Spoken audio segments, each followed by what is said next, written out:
महाराष्ट्र में अंधेरी ईस्ट विधानसभा पर शिवसेना को बड़ी जीत हासिल हुई है। ऋतुजा लटके को कुल 66,247 वोट पड़े हैं, लेकिन सबसे रोचक बात ये रही कि दूसरे नंबर पर नोटा को वोट पड़े हैं। नोटा के नाम पर 12,776 वोट रहे। तीसरे नंबर पर निर्दलीय राजेश त्रिपाठी रहे, उन्हें 1,569 वोट मिले हैं। दादर के शिवसेना भवन और अंधेरी इलाके में ठाकरे गुट के शिव सैनिक जश्न मना रहे हैं और शिंदे गुट के खिलाफ 50 खोखे एकदम ओके के नारे लगाए जा रहे हैं। बीएमसी चुनाव से पहले ये जीत ठाकरे गुट के लिए उत्साह बढ़ाने वाली बात है।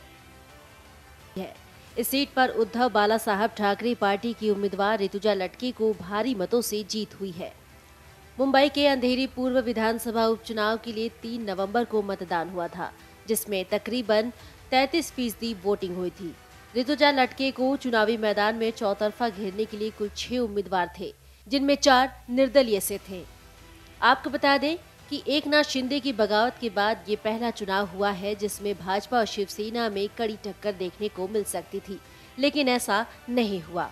इस सीट पर ऋतुजा लटके को कड़ी टक्कर देने के लिए भाजपा ने मुरजी पटेल को अपना उम्मीदवार बनाया था, लेकिन महाराष्ट्र नवनिर्माण सेना के नेता राज ठाकरे ने उप मुख्यमंत्री देवेंद्र फडणवीस और एनसीपी प्रमुख शरद पवार के आग्रह के बाद भाजपा ने अपने उम्मीदवार मुरजी पटेल का नाम वापस ले लिया था।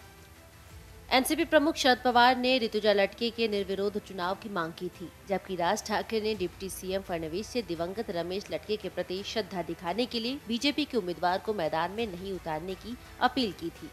मुरजी पटेल की उम्मीदवारी के वापस लेने के बाद से ये मुकाबला एक तरफा हो चुका था। इसमें कुछ निर्दलीय उम्मीदवार मैदान में जरूर थे, लेकिन उनके लिए ये चुनाव जीत पाना नामुमकिन था। ऋतुजा लटके को जब उद्धव ठाकरे ने अपना अधिकृत उम्मीदवार बताया था, तब उनकी राह में कांटे बिछाने का काम विपक्षी बीजेपी और एकनाथ शिंदे गुट की तरफ से किया गया था। कोशिश यही थी कि ऋतुजा लटके ये चुनाव लड़ने ही ना पाए और उनको शुरुआत में ही परेशान कर दिया जाए, ताकि वो चुनाव लड़ने का इरादा बदल दे।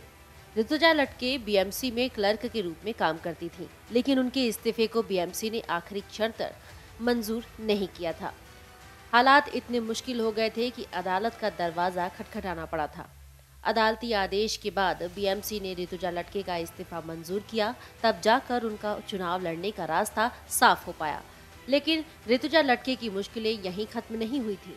उनके खिलाफ बीजेपी और एकनाथ शिंदे गुट की तरफ से मुरजी पटेल चिर प्रतिद्वंदी थे, जिनके मैदान में रहने से ऋतुजा लटके की जीत मुश्किल नजर आ रही थी। लेकिन राज ठाकरे के पत्र के बाद बीजेपी ने अपने उम्मीदवार पटेल का नामांकन वापस ले लिया। नतीजों के बाद ऋतुजा लटके लगभग इस चुनाव में निर्विरोध जीतने वाली महिला उम्मीदवार है। एकनाथ शिंदे की बगावत के बाद ये पहली बार है जब महाराष्ट्र में चुनाव हुए हैं, जिसमें साल 2019 में शिवसेना प्रत्याशी रमेश लटके ने इस सीट पर जीत हासिल की थी। उनकी मौत के बाद खाली हुई सीट के लिए उपचुनाव हुए। बीते 3 नवंबर को अंधेरी ईस्ट के अलावा कुल 60 सीटों पर उपचुनाव हुए। अंधेरी ईस्ट पर शिवसेना ने रमेश लटके की पत्नी ऋतुजा को मैदान में उतारा है। उनके खिलाफ चुनाव लड़ने जा रही भाजपा प्रत्याशी पहले ही अपना नामांकन वापस ले चुके हैं। शिवसेना के उद्धव ठाकरे गुट के उम्मीदवार ऋतुजा लटके को छोड़कर कोई अन्य प्रमुख राजनीतिक दल दौड़ में शामिल नहीं हुआ। इस सीट पर 2019 का चुनाव शिवसेना ने 16,995 मतों के अंतर से जीता था। शिवसेना के रमेश लटके ने 2019 में सीट जीतने के लिए एक निर्दलीय मुरजी पटेल को हराया था। एकनाथ शिंदे के नेतृत्व वाले शिवसेना विधायकों के विद्रोह के बाद जून में उद्धव ठाकरे के नेतृत्व वाली महाविकास अघाड़ी सरकार गिरने के बाद महाराष्ट्र में ये पहला चुनाव है। Video desk amarjara.com।